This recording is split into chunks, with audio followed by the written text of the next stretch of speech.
Sur scène, l'escamotage nécessite quelques accessoires spéciaux pour dissimuler le moment où l'assise de la chaise bascule et la jeune femme disparaît à travers une trappe cachée sous un journal.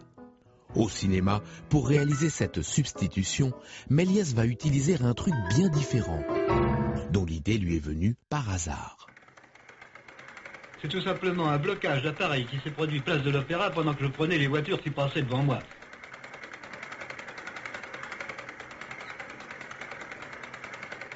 Tout à coup, l'appareil s'arrête. Le temps qu'on le débloque, naturellement, les voitures qui suivaient avaient changé de place.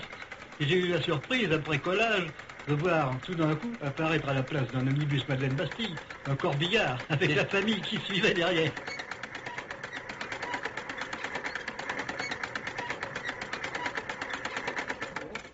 Le premier trucage cinématographique est né et Méliès comprend tout de suite comment il va pouvoir s'en servir.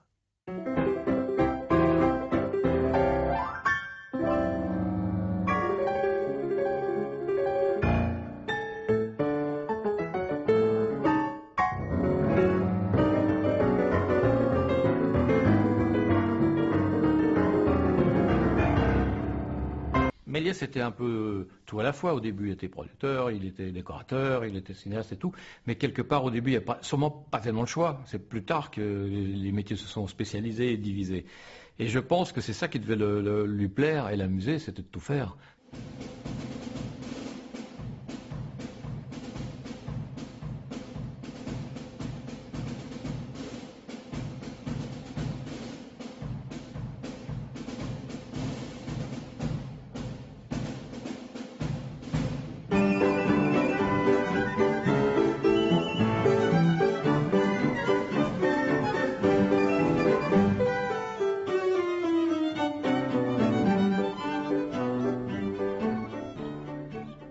Dans le jardin de sa propriété, à Montreuil, Méliès a construit le premier studio de cinéma, une immense verrière pour profiter de la lumière du jour.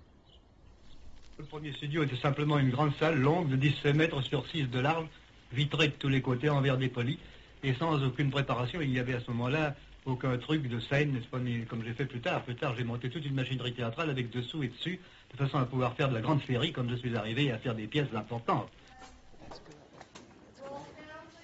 Dès 7 heures du matin, il imagine les scénarios, met en place les séquences et invente de nouveaux effets d'optique dont il règle la mise au point avec ses assistants.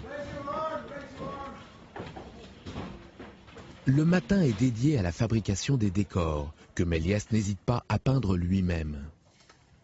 Ils sont peints en noir et blanc, sur des feuilles de bois ou de simples toiles, pour mieux apprécier le rendu final sur l'image, car les pellicules, elles aussi, sont encore très primitives. Et comme on ne peut tourner qu'entre 11h et 15h, les seuls moments où le soleil éclaire le plateau, l'équipe doit minutieusement préparer costumes et accessoires pour ne pas perdre de précieuses minutes de tournage.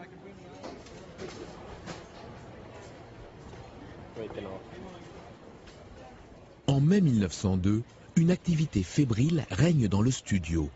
Méliès s'apprête à tourner son œuvre la plus ambitieuse, un film de 15 minutes qui doit entraîner le spectateur dans la Lune.